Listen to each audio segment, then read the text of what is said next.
It seems Labor is just mulling over the possibility of making changes. That's on negative gearing and capital gains tax when it comes to investment properties. Joining the program now is Greens housing spokesperson Max Chandler-Mather, who I'm sure was watching on an interest. Thank you for your time. Has this reopened the door for conversations between you and Labor, of course, to pass other housing legislation with a bit of a quid pro quo?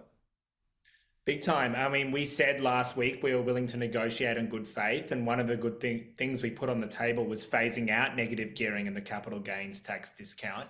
And this is a good sign that maybe the government has actually realised their position last week of refusing to propose any changes that actually improve people's lives in the middle of a housing crisis was an untenable position. And now they seem to be coming to the conclusion that they do actually have to come to some of the good ideas that the Greens put on the table.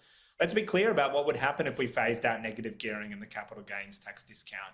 We would give hope to millions of renters right now who will never have a chance of buying a home because right now they go to auctions and they're competing against property investors with collectively billions of dollars in tax handouts that allow them to bid up the price of housing and get a leg up over people desperately just trying to get a home that they can buy and raise a family in or build a good life. And look, prior to the introduction of the capital gains tax discount in 2000, it used to be that people even on low and middle incomes could buy a house. That's practically impossible these days. So when it comes to the in good faith negotiations you were talking about, does that mean looking at what Labor has and being willing to accept less than what you would want? Oh yeah, we've always said we understand that in negotiations, we're not going to get everything that we want. What we won't accept is Labor attempting to ram through their current housing plan, which most economists have pointed out will drive up house prices, failed monumentally in New South Wales, had a 92% fail rate, and locks out 99.8% of renters who are getting access to it. Similar to first home buyer grants, all these other tricky government schemes are designed to make it sound like Labor's doing something when they're not.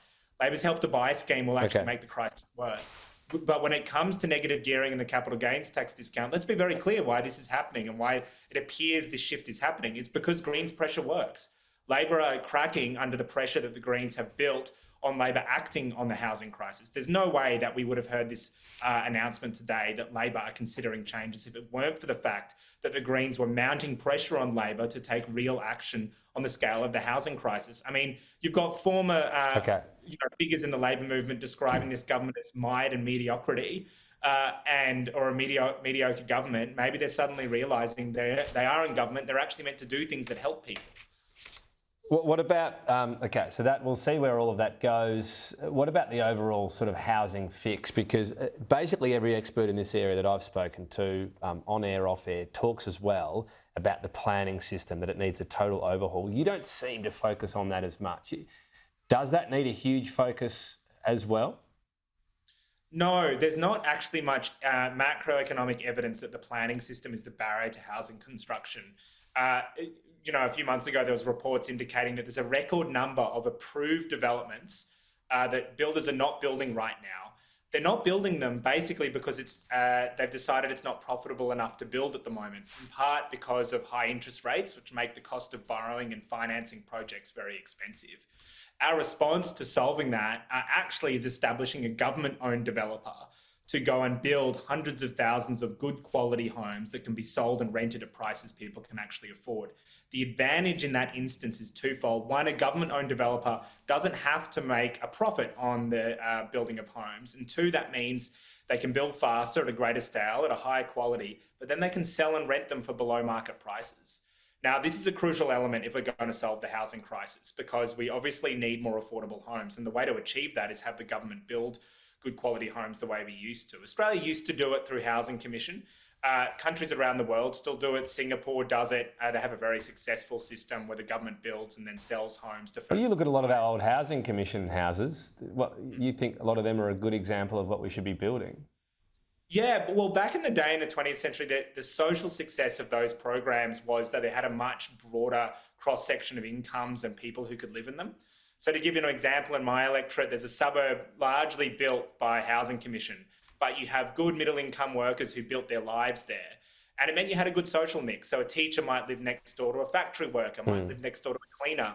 And our proposal on the government-owned developer is to adopt a similar model. So rather than currently you have public housing where the government restricts the criteria around who can access it, our proposal is make it available to a broader cross-section of the population again. And that means you have this really successful program where even if people are paying cap rents and house prices, they're still paying a bit of their income into the system. That generates income we can put towards building more housing. Again, it was a really successful scheme. And, you know, you hear Anthony Albanese talk about growing up in public housing. Probably some of your listeners who know their parents grew up in housing commission. Well, the reason they were able to is because they used to build housing at scale and make it available to a much broader cross-section of the population and then rent them out at below market prices. In terms of the development aspect of this, there's been a few different things written around Greens, councils and MPs objecting to development. So I want to go to the specific. There was one listed in Paddington. This is inner city Brisbane. This is where we want to build stuff, presumably close to amenities and so on. And one of your colleagues, Stephen Bates, said the 4 to 5 story building would dominate the street and public spaces and damage views as well. 4 to 5 stories is not that high, is it? Is that really the sort of thing we want to block being built? Well, often our objections around developments is they don't have an inclusion of public or affordable housing.